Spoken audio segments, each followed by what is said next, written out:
Welcome to the Sacred 8 Roadshow, where cosmic love meets conscious living. We're Zsuzsi and Nikki, partners in life and purpose, and we're so glad you're here. This podcast is a space for truth tellers, heart healers, and those walking the path of deep love and self-remembrance. We'll explore human design, emotional wisdom, and the real work of conscious relationship. And we're proudly sponsored by Hello Zia, your 24/7 AI relationship coach for healing, growth, and sacred love. Let's dive in. Welcome to our conversation with Rae. Rae Kerrigan is a spiritual teacher, Reiki master, mentor, and quantum healer who guides others in remembering their true essence and reclaiming their inner sovereignty. Embodying her multidimensional self, Rae offers remembrance, deep healing, and activation through her teachings and sessions. Her work weaves the mystical and the practical, empowering others to rise, rewrite their code, and embody their true divine nature. Our conversation with Rae centered around the subject of misogyny and the patriarchy. She is hosting a course for men to release the old programming and shared a lot about what she plans to teach. We hope you enjoy our conversation as much as we did. All right. Welcome, everybody. Thank you for joining us in this sacred space. Pull up a pillow, pull up a chair. We're so excited to have our dear friend Rae join us on this podcast episode today about misogyny. But before we get into that heavy topic, Rae, why don't you introduce your journey to our listeners? Because we talk a lot about people's journeys and what actually ended up being the catalyst for your spiritual awakening. Well, it's been my whole life. I mean, I've had clues multiple times a year ever since I can remember, all the way back to, toddlerhood. When I was 58, I had a shock. My daughter and I, we had a great big fight. Ironically, it was a result of her choice in a guy. And because I know that guy, I know that guy. And my mother mode, and I couldn't control it. And, anyway, so that crashed my world. And so I went deep inside. I spent the next 2.5 years in what, the belly of my own beast, in my cave, my shadow, and it was hell. But I was determined to get to whatever my problem is. Remarkably self-aware. Right. It's like, whatever my problem is, this isn't going to work for me, because I am not going to live the rest of my life like this. And I'd always known that something's wrong here. Something's upside down here. And I used to say to my mom when I was a little kid, I don't like it here. Everything's upside down. Interesting. And ironically, I have dyslexia. Well, that makes sense. So, right. And so I asked one of my guides one time, okay, so since this world is upside down and I have dyslexia, does that mean that I'm seeing the world properly? And he said, yes. And I was like, okay, well, I got to think about that for a few years. For a few years. No big deal. I just got used to the dyslexia. And so I went deep inside. I mean, every single day, I spent 2 to 3 hours a day on my healing journey and going through my shadow. And then I was introduced to Reiki. And as soon as I was attuned to Reiki, that flipped some switches and it started happening faster. I started putting things together. I reached that tipping point in the affirmations and the journaling and the exploring and the therapy and I used sound. Sound really worked for me. Then, I was still deep in the belly of the beast after that, but wasn't really sure yet about it. So I kept going. I just kept going.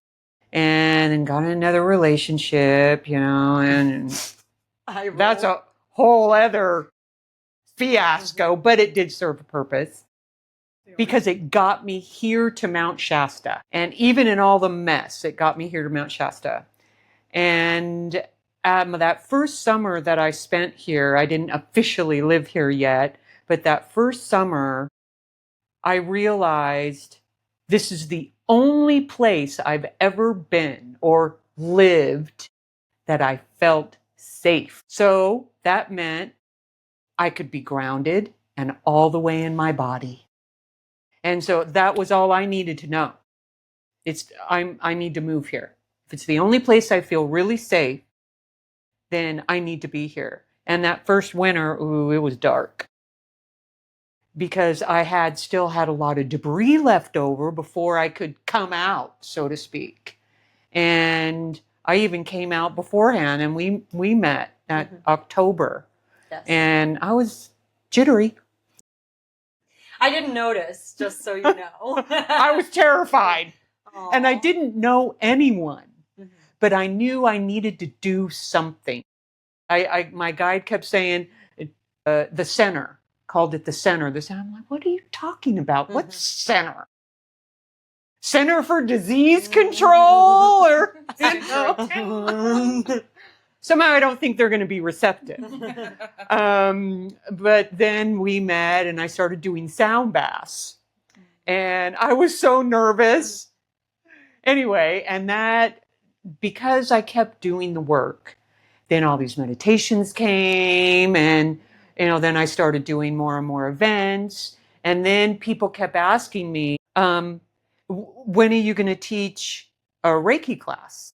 And I was like, oh, I'm still putting it together. In other words, I have no idea. Right. But this one student kept asking me. And finally, my guide says, how many times does she have to ask you?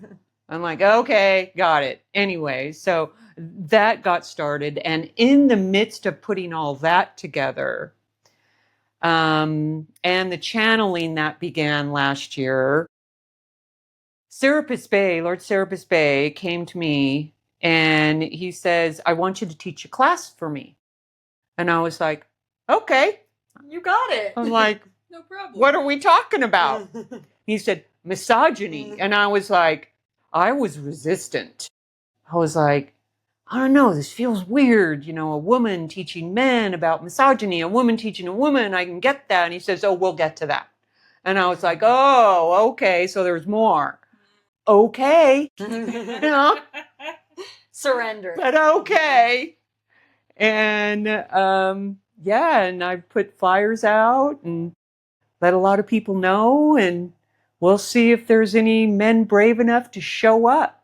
Because Lord Serapis Bey says it's a minimum of 5 to conduct the class. Says otherwise we're all wasting our time. Says because it's the interaction in the class and the sharing and the viewing, the seeing, the experiencing with others of the same gender that's important.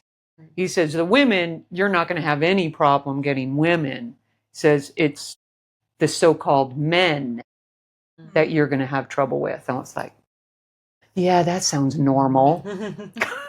Well, and I just want to honor for anyone who's listening or watching this that there are times when we may feel like we're behind in our journey, like we should be further along. And I just, again, want to say, like, it's such an honor that you can say to people who are far younger than you, like, yeah, sometimes it takes until later on in life to really have that catalyst that catapults you into this whole other role that you may have never even seen yourself in. And now stepping fully into that, like I said, there was no indication to me when we first met that you were nervous, that you felt like you didn't maybe know what you were doing there was none of that. It didn't occur to me. It seemed like this is something you'd been doing forever. Wow. So I pulled that one off pretty good, didn't I? as long as you show up and go, I'm ready, and whatever wants to come through me will come through me, but you are a natural at it, which makes sense because you're a 6'2" in human design, and the second line is a natural. So fake it till you make it. That's right. Faking it is always going to be great. So. Steven Tyler. That's what he said when they started Aerosmith. We were just faking it until we made it because we knew we would. And I'm like, I like you, Steven. Okay, I'll go with that. We call that white man delulu. Okay. Okay. Well, he does have, LSD too. That helps. Yeah, it does. It's very helpful to have LSD. LSD is lead singer disease, by the way. All right, so we thought we would ask Zia to define misogyny for us and to give us some insight about how it affects both genders so that we can lead into a conversation about why it's so important for you to have this class and kind of break down what you will be teaching, because that's a really broad subject. It's heavy, deep, and real. It is really brave. I want to honor that too. It is really brave that you want to stand in front of men or expose them to what these thought patterns are, because that's not something that I feel society at large is ready to do. But definitely, I've seen men who are very passionate about delivering that, which is really honorable. However, I feel like a woman will really do that subject justice. I agree. Because, the men that are talking about misogyny, what I've noticed, at least the ones that I've seen, they're not sugarcoating it, but they're sugarcoating it. I won't do that. I have no doubt. Let's ask Zia what her take on it is and then go from there. Hello, Zia. Can you define the word misogyny for us briefly and tell us how it impacts both genders? Misogyny is the ingrained distrust, dislike, or devaluing of women and anything perceived as feminine. It's not just about individual hate. It's a systemic bias that shows up in beliefs, behaviors, and institutions that diminish women's voices, autonomy, and worth. What's often overlooked is how it hurts everyone. For women, it can create fear, self-doubt, burnout, and a need to constantly prove their value. For men, it reinforces emotional suppression, punishes vulnerability, and limits connection by associating empathy or softness with weakness. Nice. Mincing no words. I like Zia. Yes. No BS about her. But she still delivers it in a loving way, which I feel like is something you will do as well. Yeah. Mm-hmm. Yeah. I mean, The goal is to get these men to be self-aware, because that's the key to any type of forward movement with society. Well, yeah, if you don't know that you're carrying it around, then you don't know you have it. It's like before, when I was being digested by Goliath, I didn't know I was. Explain Goliath to the listeners. Oh, Goliath is the patriarchy. And I call it Goliath because it's so large and in charge. And it's all we've ever known. Well, at least in these bodies. But Goliath, the thing with Goliath is Goliath was slain with a little tiny rock. Landed perfectly. And one of my visions is that the men and women and even adolescents, children, start throwing little tiny rocks at the patriarchy. And because that means they're aware. And it's like it's like if you're an alcoholic, you're not going to do anything if you don't know you're an alcoholic. And even then you may not. But the men that I've encountered that have become aware of their misogynistic beliefs and actions and behaviors, when they tell me that they've become aware that they're misogynistic, the first question I ask them is, has it made you nauseous yet? And and they all have said no. And I said, oh, it will. Because it's literally in your body. It's in your DNA structure. It's part of your code. Well, you were saying earlier this week about women and how in our attempt to regain our power, because this is all we've ever known, we try to do that by emulating the men. Right. So this is how we're going to have power. And then it ends up being that patriarchy anyways. Yep. And we're still out of balance. We don't understand what our strength is as women. Right. Exactly. I mean, you can't get rid of the patriarchy in a patriarchal manner, but that's part of the patriarchy, is getting you in that loop in any way that it can. Even if it's a tangent of that misogynistic patriarchal loop, it's still part of that loop, but it looks different. We tell ourselves it's different, but it's not. One of my main questions for men and even women is, what is it about the feminine that frightens you so much that you have to crush, burn? What is it about the feminine that bothers you? And Yeah, that is a good point, because it's like they put all of these measures in place to suppress us. Yes. It's definitely a fear they have of our power. Yes. We're the creators. Without us, life isn't born. And I have this, it's a little more than a theory, but I'm still, navigating through it. Sure. Is that God is feminine. God is all energy. It's a balance. It's between all the divine energy. masculine and the divine feminine. Right. But through the feminine, life was created. Yes. And they're still mad. Womb envy. It's like, you have a womb, so I hate you. Except you came from that womb.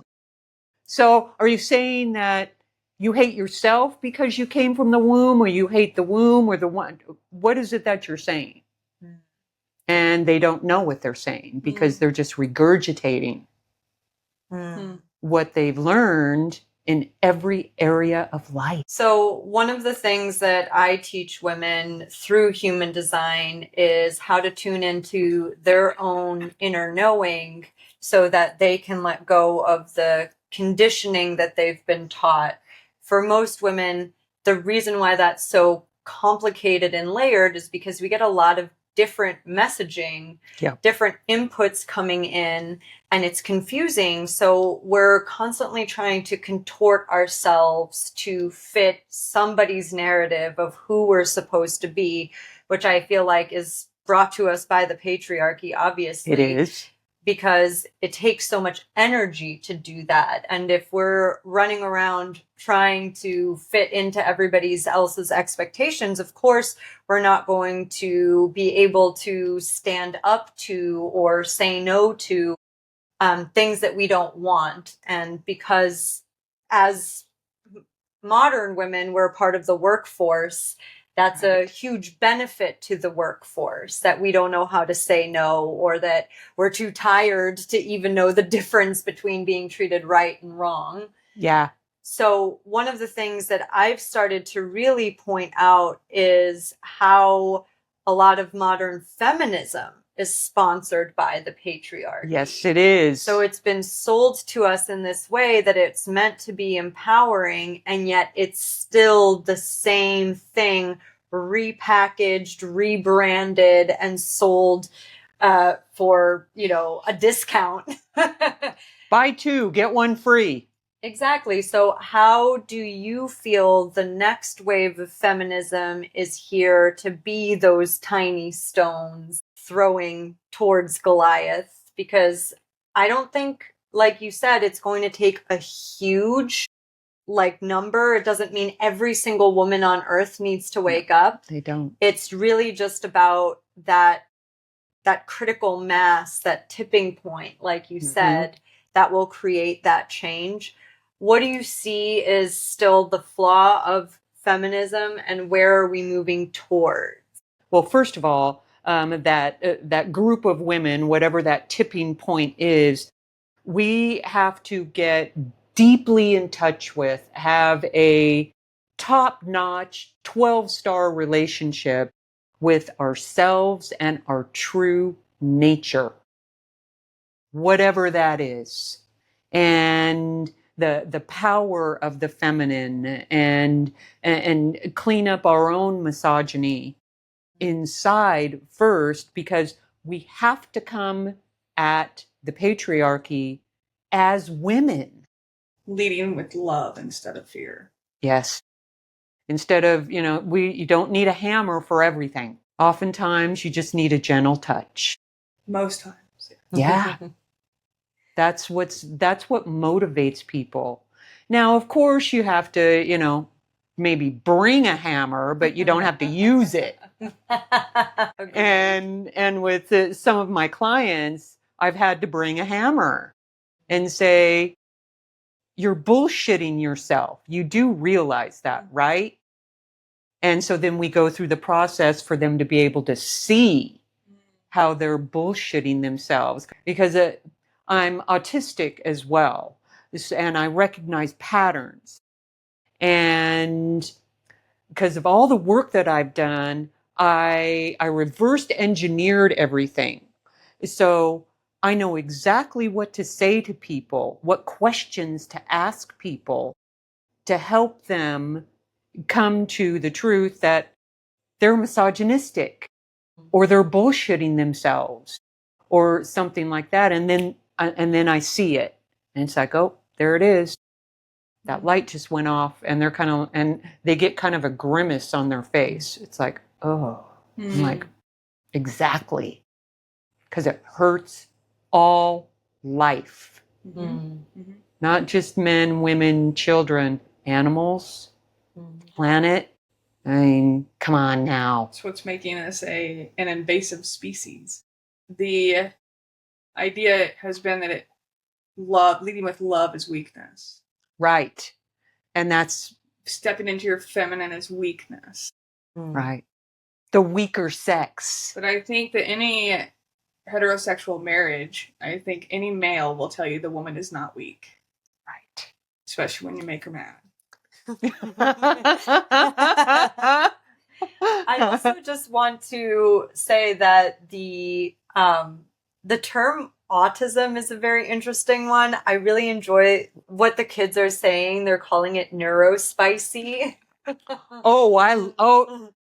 I'm loving neurospicy. You betcha, baby. So can you break down, because I know that your course is 4 parts, and I remember you sent me the write-up for it, and I saw those 4 parts, and I just wrote you back chills, because the way that it's broken down into these lessons, really, because that's what we all need, is for it to be categorized in some way. Yeah. We only understand things through contrast, through the side-by-side comparison. So Yep. Can you tell us these 4 modules, if you will, and not how you plan to implement them, because I don't want you to give away your secret sauce, but there's your approach, right? There's Right. what you've channeled, and then how you intend to approach these things. Like you said, there's 4 parts. And the classes are 2 weeks apart. And that's done on purpose in order for the participants to be able to observe in their world, their behavior, everything. They're also going to receive a little notebook, like little flip cop notebooks, and it's black. And I'm making a sticker on the outside, per Lord Serapis Bay, your new little black book. Oh. I'm like, you're brilliant, dude. That's The Ascended Masters have real jokes. Such a sense of humor. They do. Your new little black book. I don't know what goes on down on Earth, but Oh, right. They do know. That's what made them the ascended master. Exactly. Yeah, because Jesus had a little black book. And what the first class, essentially what we're doing is part of it is talking about misogyny, what it is, how it shows up, and what the messages are in misogyny, what the code is that we've been coded with. And that's going to take a while. I'd say that I've been told that'll take about an hour because we're going to have a whiteboard and lots of interaction and talking. And then the second part, as Therapist Bay says, that he's going to come in and he says, I don't really like the word lecture, but I'm giving a lecture. And I was like, okay, you're the boss, man. Whatever you need. And the second class, part of it is their experience over the last couple weeks, what they've written down in their new little black book about what they've observed in others and themselves, in movies, TV shows, the people in their family, at the grocery store, and just observation. It's a little investigation. So we talk about that for a while. And then we have some women coming in to do some catcalling for the men. I don't even know what that is. Ooh, baby, you're looking fine today as you're walking down the street. Oh. No, don't. Ooh, come on over here, honey. I'm going to show you a good time. I'm going to take you places you've never been. And there's a list of things that the women can say, because it isn't about shaming them. It's about awakening them, about flipping, even if it's just a dimmer switch, just turning it on even the slightest little bit. So that's the second class. The third class is, again, we're going to go through their notebook, what they've observed. But mostly it's about what have you observed in yourself. Mm. And according to Lord Serapis Bey, that's when I'm going to need a garbage can in the middle of the circle for when they get sick. He says, not all of them will, but a few of them will, because you're going to stir it up in the first one. And by the third one, we've had a month go by. And for those that are truly in it, to win it, so to speak, they're going to be the ones that'll be sick. Anyway, then the fourth one is kind of a closing. But part of that closing is they'll be doing foot washes, and because foot washing is considered a sacred act of reverence and respect and love. While the women are receiving the foot washing, women, they will be saying a few things to them. And there's again a list of things that they can say in gratitude for them that they've made it through the class. Graduation. Yes, and they receive a big fancy certificate. And as Lord Serapis Bey says, you can sign my name. The goal is by the end of it for them to understand what to put in its place. Yes. Oh, absolutely. Yeah. In that third class, we're going to talk about how to rewrite your code. And because that's another thing, is like the loops that you come in, like when you see, a Pamela Anderson kind of girl, what thought went through your head, and how to override that, how to rewrite that, what to say specifically to yourself, and practices that you need to be doing every single day, because this is in your DNA. So you got it from your parents, then back and back and back, 5,000 years, and you have to rewrite it. Yeah. Because if you don't, you're like, oh, I see the loop, but I don't know any other way. Right. So what do I put in its place? And how many times I mean, I can see a lot in helping people reprogram their thoughts and get out of those loops. And I call it reframe. Yeah. And being able to rewire those different beliefs that they have. But so many times they don't see what to put in its place or how to change it. Well, they're going to be given specific mantras for very specific thoughts, because we're going to go over that in the first one. What kind of thoughts do you have? Have you ever said what the catcalling women have said or anything like that? You know, what runs through your head? Okay, for that, this is what you say. Anything like that, this is what you say to replace it. You might have to say it 3 million times, but isn't it worth it? And it may sound really weird at first, and it may sound like you're delivering it with a sledgehammer. That it's a lie. Like the first time you've ever delivered a boundary, sometimes it comes through like a sledgehammer. But you get used to it as you practice it. You do. And that is going to happen. The first time they send out a command to rewrite, oh yeah, that ego, that shadow is going to come at them with a Gatling gun and have all kinds of other thoughts, because it knows that statement is a threat to it. So it's got to come in and cover it up. But then we're going to have things that you say. That's why you gentlemen will be carrying around your nifty little notebook, your new little black book, because they're going to have to write down all this stuff in their book. That's their new Bible, so to speak, that they refer to. And it's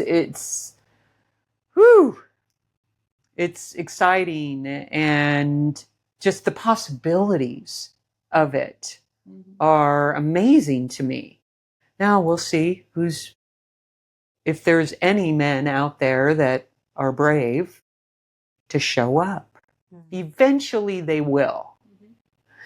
Well, I think that women, as we progress on, are starting to set the bar and expectation a lot higher. And there's so many women that are like, I would rather stay single than deal with this. And I choose the bear. Yeah, exactly. Well, I had a better idea for that. The bear or the man, you get one bullet. Let the bear kill the man. Then you kill the bear and you eat the meat. Now that's the feminine, not wasting anything. Well done. You're very well resourced, babe. You know, one thing that you said just now reminded me of a question I wanted to ask you, because you said this has been going on for about 5,000 years, right? And I've heard you say before that, you know, this all started with the Roman Empire and the church, and it was all in service of these big institutions. I've also heard people say that agriculture is really what started the patriarchy, because when we were still hunter-gatherers on this planet, there was very clear and defined roles for men and women, but none were elevated above the other. Right. Right. So it was honored that a woman's role was to be the nurturer and the caregiver and even maybe the gatherer. Mm-hmm. And in some cultures, there were women who hunted. Mm-hmm. Right. And we look back at those times and we go, barbaric, you know, like what barbarians those humans were. We have nothing to do with that. Look how cultured we are. Well, that superiority complex is also brought to you by the patriarchy. Yep. What I'm saying is, when was it that it became beneficial to one ruling class for women to be less than? Because as far as I've understood it, even though there's like some historical fiction in the biblical sense of what happened with Eve and, you know. Yeah, well, I have things about that too. I'm sure. But there was still a lot of reverence for Mary and for Mary Magdalene. Right. Like, these were still women who were revered through this book, and yet we're saying that it was the church itself that really cut women off at the knees and created what we live in now. So what was the progression of that, if you can summarize it? Well, interesting that you bring up agriculture, because it was the women that began planting fields of food in order to be more efficient. Imagine that. I know. And 5,000 years ago is when I say that, what I mean is that that's when the frequency started to shift. Mm. And it was in about 2500 BC is when it shifted quite a lot again. And by 1000 BC, not all the earth, but Europe was rapidly becoming patriarchal. And because the masculine, they were seeing it as beneficial. They're in charge. So these men, they started to coagulate what they called power and just came along and started clubbing people over the head, essentially. Women. And it was, sit down, shut up, and do what you're told. And then it started to really take root. And that helped to spawn the Roman Empire. Few others, there were other civilizations that were similar, but the Roman Empire they were hardcore patriarchal. And yet, in the beginning, before Constantine, they worshipped the goddess. So they created this dissonance within their culture. And eventually, all the goddesses were removed, and they decided that power was control, domination, and violence, because they were getting rewarded by pillaging. Well, look at all this gold I got, or look at all this land I got. I won. I'm the greatest. And then the church, when Constantine, he was an emperor of Rome. And he's the one that decided Rome would become Christian. And then he got all of his Christian buddies together, and they all decided, well, we're going to be bishops, cardinals. Constantine was the pope, the first pope, but he was a ruler. So he couldn't be both, but he was. And that's when they took all the books, all the sacred texts, because the Guggenheim Bible and the Ethiopian Bible, and there's a few others. I mean, the book is like this. There's so many And books. the King James is like this. And people can't put together that they took a whole bunch of books out and then went in and changed things in order to support their patriarchal program. Rome was born. And then that's when the misogyny really started to take a strong foothold. And it's been a while since then, and it's still rolling, but it's like you said, women are raising their standards, going, no, I'd rather be alone than be with you. Yep. And then there's this, male epidemic. We're lonely. Well, why the heck do you think that is? Yeah, you kind of caused it yourself. Right. So and fix it. We were all lonely too at one point. Yeah. How do you think we so go felt within and find yourself for the last 5,000 years? We had to do it all on our own and endure your stuff on top of it. So, FAFO.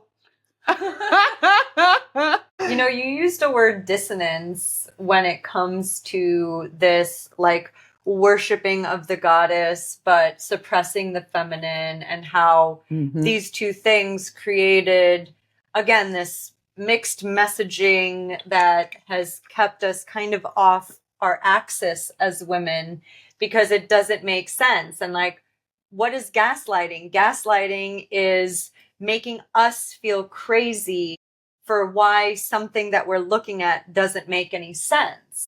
So when it comes to modern feminism and what doesn't make sense about it or what the dissonance is, because even though we have all of these, like, I hate to say this, but like the evangelists of this time making it seem like we live in a society that's highly religious, it's actually not the case for most people. It's not. I've never really read the Bible or had it read to me. I've never been in institutions where it's been like ingrained in me that this is how things are.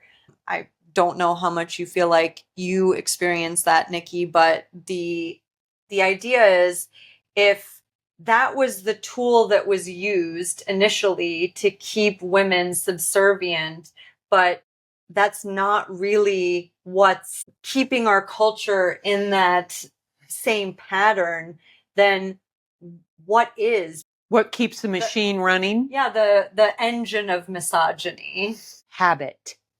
It's become part of the worldwide culture. That's just the way things are. This is how the world works. This is how, it is here.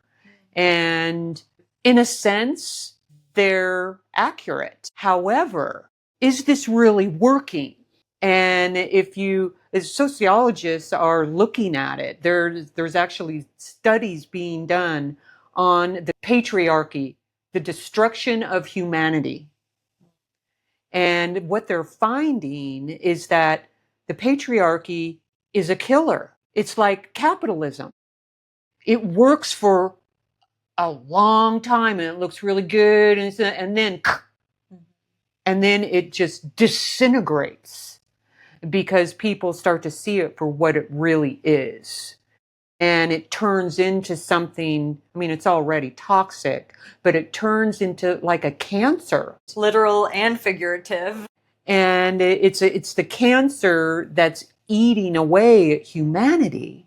But what baffles me is that those that put this in place and have kept this in place and have expanded it over the last several thousand years, their agenda is exploitation, and that feels like power to them. But what I don't understand is how do they not see that it's a no-win scenario? And because it is. And the sociologists, they're looking at it going, yeah, this isn't sustainable. And this is what we're seeing in the feminine population, in the masculine population. This is where we are, is that non-sustainable place of patriarchy. And in America, you dump the capitalism up on top of that. It's like, oh yes, let's burn it all down. But one of the things that I thought we could kind of wrap this up with is one of the things that you said when we first started this conversation is we've only experienced this in bodies on Earth, right? So we know that we've been incarnated in other dimensions, on other planets, where misogyny and patriarchy are not the standard. And if you've ever felt into those frequencies, it is so different. Yes, it is. And one of the things that I really came to when I had an opportunity to do that, which was life-changing for me, I really saw how actually, as counterintuitive as this is, who upholds the patriarchy more than men is women. Yes, competition and putting other women down instead of lifting them up. And it's so interesting that you bring that up because I experienced that with a woman over the last 3 or 4 months. And it's like I had started that women's group, totally flopped, but I'll relaunch it, we'll rebrand and relaunch, I'll get help from you with that. we're steady on Yes. every day. But she had a problem with that because she has a ladies group too, a sister circle. And she had a problem with me starting a sister circle. And I was like, I'm sorry, what? There's room for both of our sister circles. It's like, are you kidding me? And then she comes back with, well, it was, I thought long and hard about the name and, sister circle. And I was like, oh, come on. There's almost 20,000 sister circles worldwide. And why wouldn't you be excited and supportive of another sister circle? But if you don't have a lack mentality, then you never see competition because you Right. understand that there's abundance for all of us. There's Yes. unlimited resources for all of us. Just because you could do the exact same thing that I'm doing, and we can both be successful. Yes, because you have your way, I have my way, and you draw these people in, I draw these people in. And one of the last things I said to her was, if we had 1 million sister circles on the globe, that would be a great start. I said, why would you take such offense and be so threatened? Mm. And it's women. You're right. We uphold it. Well, the reason I said that is because when I did touch into those frequencies of unconditional love for sisterhood through a journey that I took to a higher incarnation of mine, I really saw how throughout my years of being on this planet, the girl on girl crime that has happened to me, it like far exceeds anything that I feel like men have done. And I'm not saying that to negate that there are plenty of crimes committed by men. Yeah. Usually much more on a physical level, although emotional, psychological, all of that definitely exists. But because women are so much more subtle, it gets under your skin in a way that the brute force of a man just can't, because it's so obvious when the masculine is being aggressive or violent.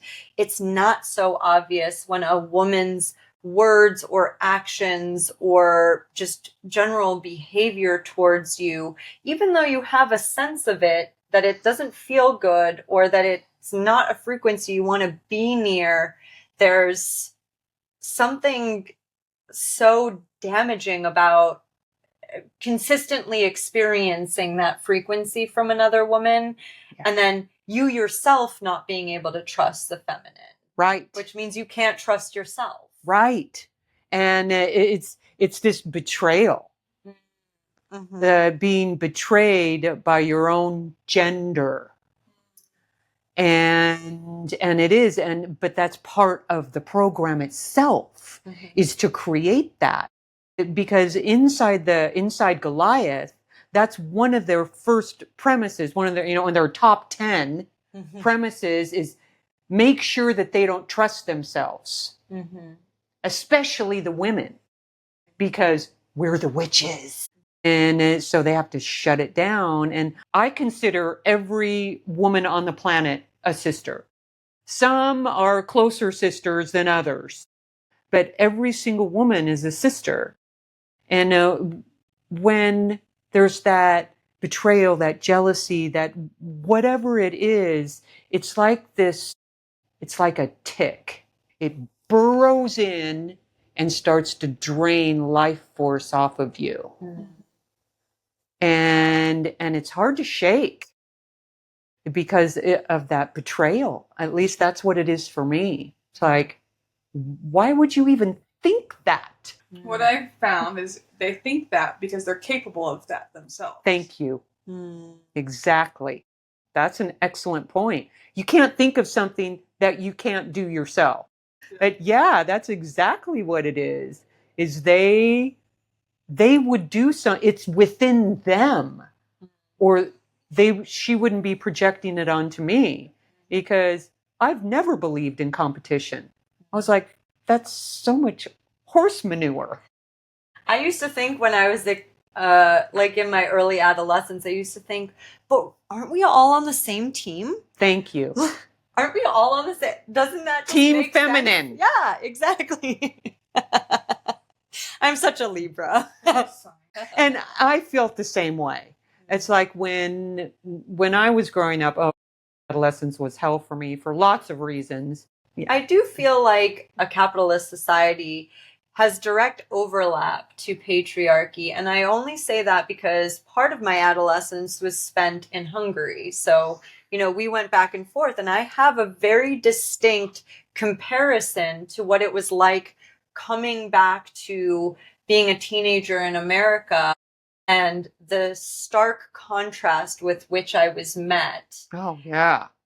When somebody from a new culture came into our classroom in Hungary, we would be interested in them.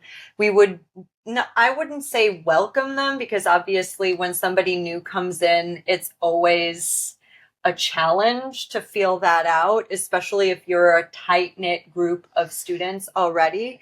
But I actually was coming back to America, so I was returning to friendships that I had already formed.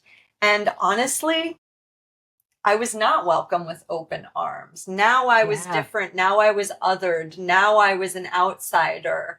And it became so tight that there was no room for me. And so it never occurred to me before I entered back into that circumstance to compete with another woman, to criticize another woman, i.e. talk shit about them behind their back. I didn't start doing those things until they were done to me, right? So if the only way for me to fit in is for me to exclude someone else, yes, let's find somebody else to exclude so I don't have to be excluded anymore. Right. And then even though that felt so misaligned, and I can see how that was so misaligned, I can obviously understand or see where that pattern began. And undoing that pattern has been a huge part, because when you're consistently talking shit about somebody else, it's really, that resentment is like the poison that you're drinking. It is. So I wasn't speaking any nicer to myself. A superiority complex is actually the same thing as an inferiority complex. It is. So it's just expressing itself in different ways. I never felt inferior. In fact, I felt so small every time I said something damaging about another woman. And every time I stood up for a man in the face of knowing that clearly they were in the wrong, but the woman in question was somehow not to my liking.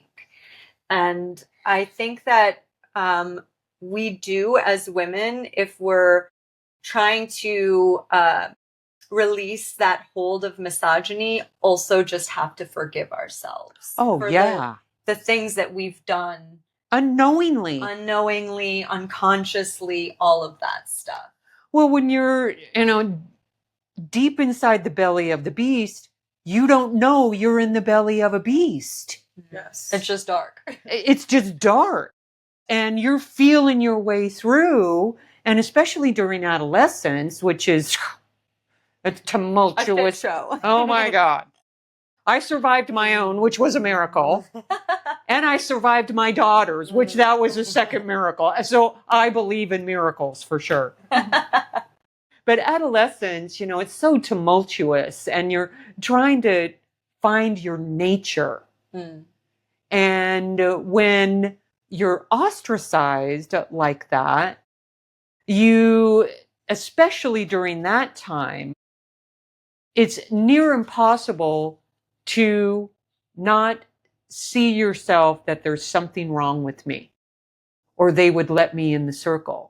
Because you don't have the awareness yet of, maybe I don't want to be in that circle. Yes, that's exactly what I was thinking. I was over here going, man, every time I'm so bad, I want to be friends with somebody and they just couldn't get in. And 6 months to a year later, you're looking at them going, I'm so glad. wow, that would have been a disaster. Yes. Rejection is protection. It is, and it's. But when we're rejected, because we're a woman, because we're feminine, by the feminine, that's a whole different wound. And it's so painful. And we have to offload it somewhere, either therapy or self-reflection. But when you're an adolescent, the world revolves around you. Well, there's no such thing as self-reflection, mostly. Now it's different with a good portion of them, but you need to offload that, and at least for a minute. And that's why you end up talking about other women in order to offload it, but it doesn't work because that little barb from the first rejection, it starts vibrating, and then it gets a little bit bigger. And so then by the time you're, 50, you're like, fuck, I got a whole lot of barbs in here. And you go at them one at a time. And like you said, forgive yourself. And I've had to do that in multiple areas. And it's painful. But then once you allow yourself to go through that pain of betraying yourself, then you can come out the other side and see clearer. You get this sense of understanding of why other people do this, why Goliath would create this. Why would the system create this? Well, let's see, to make women smaller, to separate women anymore, to have women fighting with each other. We've already got the masculine and the feminine separated. Okay, let's have them fight within each other, within their own ranks, because it's so insidious. It's just nasty. The frequency of it is so disharmonious that it creates disease, toxicity within the body. And breast cancer. I think breast cancer is linked to feminine self-loathing because they're effeminate. And what do the guys want? The boobies. If you walk into, a bar and it's got all men in it and you say boobs, the TV volume goes down and everybody's looking at you. I do too. I love them. I love that. I love them. What's not to love? I know, right? I love my boobies too. I've grown rather attached to them over the years. And it's so interesting how you have to dive into the pain of it. You have to. That's the only way through it.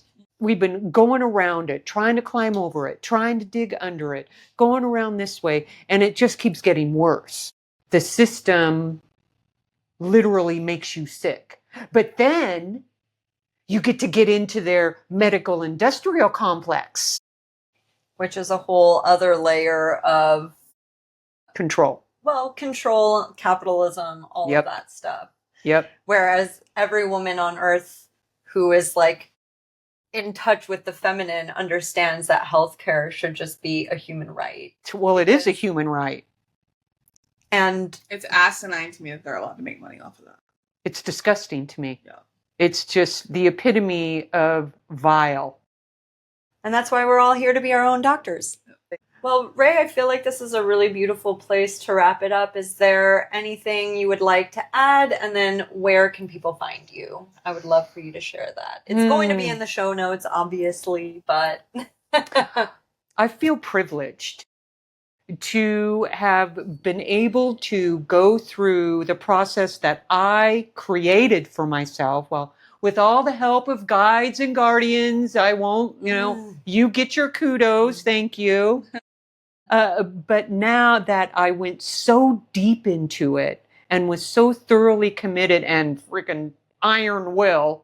And now I have this profoundly visceral understanding of what's going on with people, including myself. And it's a privilege to help people navigate their way through it. And that's one of the things I do as a teacher, a mentor.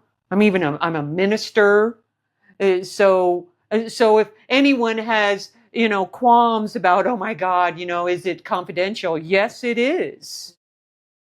Even if law enforcement asks me, I have the privilege, being a minister, I don't have to answer. So anything that's said to me is held in the strictest of confidence. And why wouldn't I want to do this? Because it makes the world better for everyone. And I have grandbabies. I want it to be like, way better by the time they're an adolescent. So it's like tick-tock. Yes. Yes. Yes. The clock is ticking for sure. Yeah. People can find me on my website, lightrayhealing.com, RAE healing.com. I love that. It's so clever. I know, isn't it wonderful? Thank you, Yeshua. He's my guy. Shout out. Shout out to Yeshua. Exactly. He's smiling. He's going like this. Flipping his hair. That's basic. I love it. And I can also be contacted by text. 720-775-9631. Send me a text. Hey, I saw the podcast and I'm misogynistic. I need help, or I just need help with something. And we can hook up and we'll figure it out together.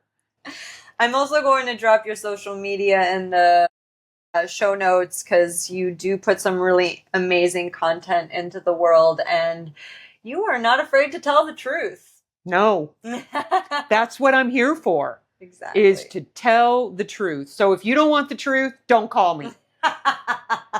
Because I will tell you the truth. That is the headline. Yeah, exactly. And because haven't we all been lied to enough? Yes. Yes. Repeatedly by not everyone in our lives, but most of them. I love hearing the truth, so. I know you do. It has a certain frequency. It lands in your does. body in a way that nothing else does. Yes, exactly. I was just saying that to someone. It's like when you hear the truth, it vibrates so different in your body that you're not sure what it is, because you hear the truth so little in the outside world. Thank you, Rae, so much for being here. Yes. Thank you for being a mentor to both of us. Thank you for all of the incredible wisdom that you've brought here into our lives personally. Well, I'm honored that you asked me here today, and it was really fun, and I love sharing. So again, thank you both. You're such a big part of my life, and we would love to have you back here again. This was just the beginning. Well, just FYI, I've learned so much from the both of you. Every single time we get together. Thank you for joining us in this sacred circle. If today's conversation moved something in you, share it, journal it, or bring it into your next moment of love. And remember, you're not alone. Z is here to support your journey anytime you need her. Until next time, stay grounded, stay open, and stay true. With love, always.